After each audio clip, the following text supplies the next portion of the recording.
Kaixo guztioi eta ongi etorri kaixomundua.eus hezkuntza proiektura.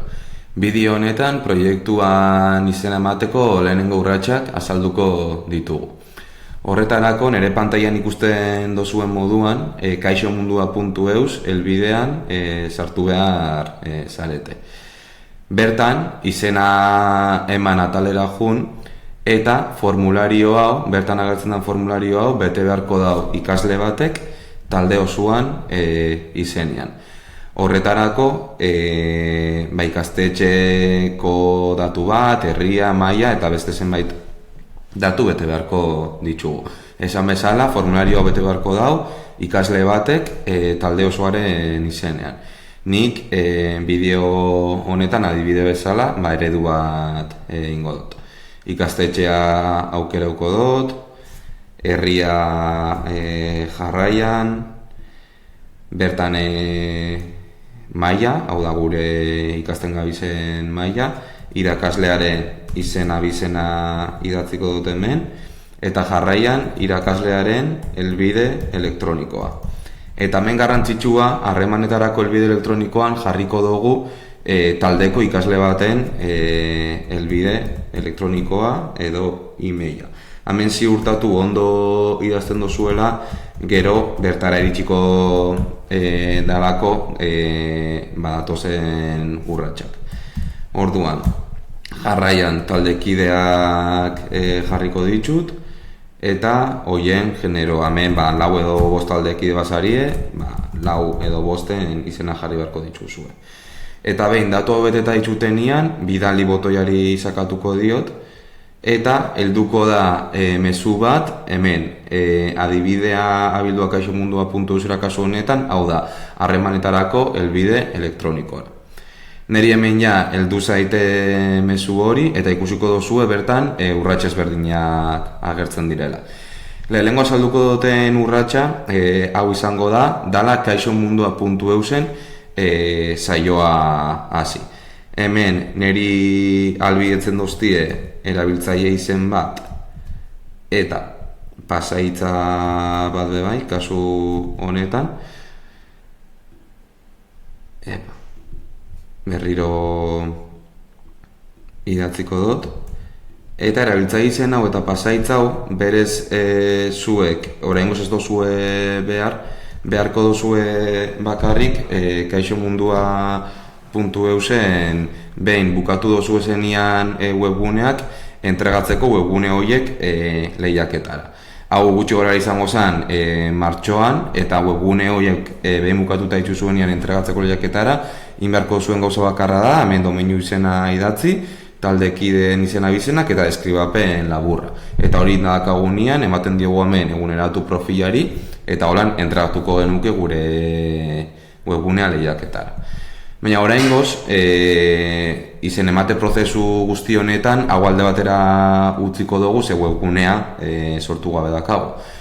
Orduan, webgunea sortzeko, ezinbestekoa dira 2 atal, domeinua eta hostinga edo zerbitzaria, eta horretarako hurrengo urratsa horiek instalatzia izango da.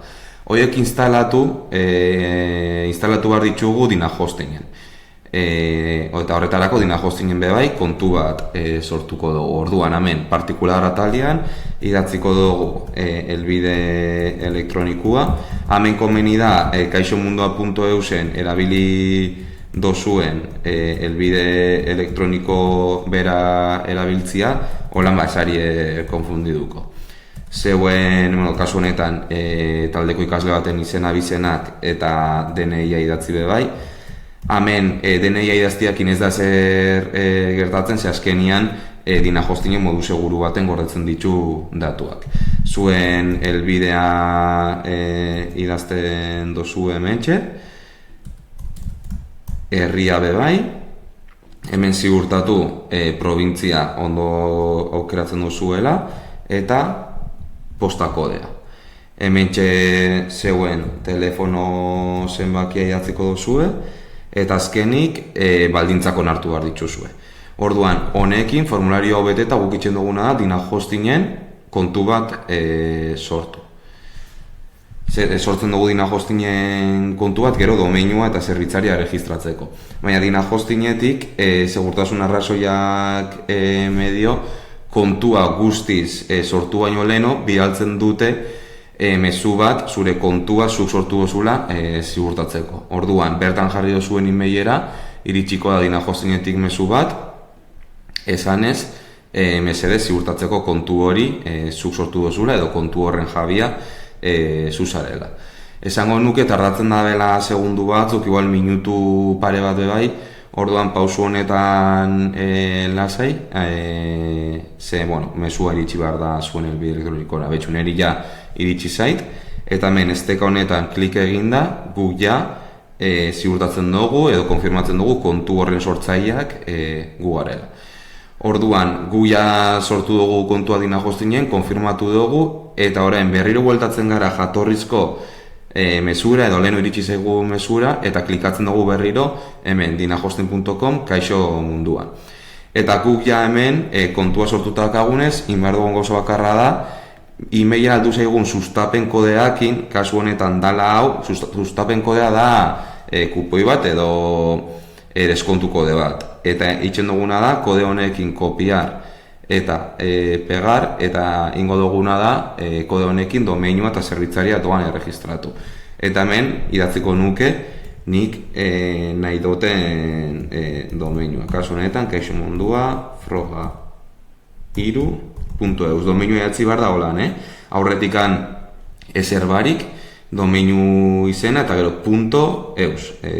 Onduan idazten dugu, onartzen ditut baldintzak, eta bidali eman ezkero, ja bukatuko litzateke erregistro prozesua. Ja, kasu honetan domeinua eta zerbitzaria erregistratuko genituzke, eta nik ja saio hasita dakatenez, hemen irralpanel dina hostingen hau, irralpanel sakatuz gero, ja nau nere dina hostingeko kontuan. Eta pixkate minutu batzuk pasauta hemen ezkerreko zutabean agertuko litzaidake domeinua, eta ordu erdi tarratzen dute gutxi gora bera dina hostinetik, hostina konfiguratzen, ordu erdi pasa guztian agertuko litzaidake hemen bebai hostina. Eta gero ja hortikan aurrera WordPressa instalatuko genuke. Hoiek ja WordPressaren instalazioa hurrengo bideoetan azalduta dauz, orduan honekin ja gutxi gora bera bukatuko genuke, kaixomundua.eusen izena eman, eta bai domeinua eta bai hostina erregistratzea. Orduan, izango litzateke labur azalduta kaixomundua.eusen izena emateko prozesu.